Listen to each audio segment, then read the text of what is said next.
কেনিয়ার president William Ruto ভারতের বিতর্কিত ধনকুবেগ গৌতম আদানির সাথে হওয়া দুটি বড় চুক্তি বাতিল করেন।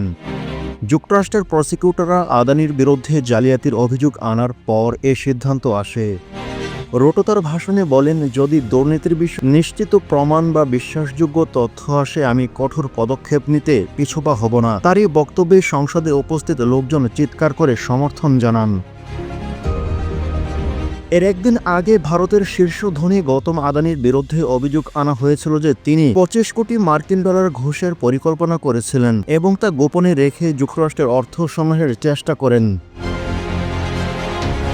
আদানি গ্রুপ যুক্তরাষ্ট্রের প্রসিকিউটরদের আনা অভিযোগকে ভিত্তিহীন বলে অস্বীকার করে। আদানি গ্রুপ কেনিয়ার প্রধান বিমানবন্দরে 1.85 কোটি মার্কিন ডলার বিনিয়োগের পরিকল্পনা করেছিল। চুক্তিটি ছিল যে তারা সেটি 30 বছরের জন্য পরিচালনা করবে। এছাড়া বিদ্যুৎ লাইন নির্মাণের জন্য জ্বালানি মন্ত্রণালয়ের সাথে 73 কোটি 60 লাখ মার্কিন ডলারের একটি চুক্তি ছিল। টিম টিআরসি হৃদয়ে ধারণ করে বাংলাদেশ। দ্য রিয়েল কনসালটেশন, স্বচ্ছ ভ্যাট আইনে দক্ষ ন্যায্য ভ্যাট প্রদানে। বিমানবন্দর প্রকল্পের অধীনে নতুন রানওয়ে এবং জম্মু কেনিয়াট্টা ইন্টারন্যাশনাল এয়ারপোর্টে উন্নত যাত্রী টার্মিনাল নির্মাণের পরিকল্পনাও ছিল।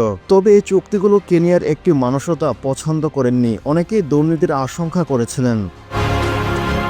বিমানবন্দর চুক্তি নিয়ে সেপ্টেম্বর মাসে বিমানবন্দর কর্মীরা ধর্মঘট শুরু করেন, কারণ তারা মনে করতেন যে এই চুক্তির ফলে অনেক কর্মী চাকরি হারাতে পারেন। জ্বালানি মন্ত্রী ওপিও ওয়ার্ডিনার বৃহস্পতিবার সংসদীয় কমিটিতে বলেছিলেন যে বিদ্যুৎ লাইন নির্মাণ প্রকল্পের কোনো দুর্নীতি বা ঘুষের ঘটনা ঘটেনি।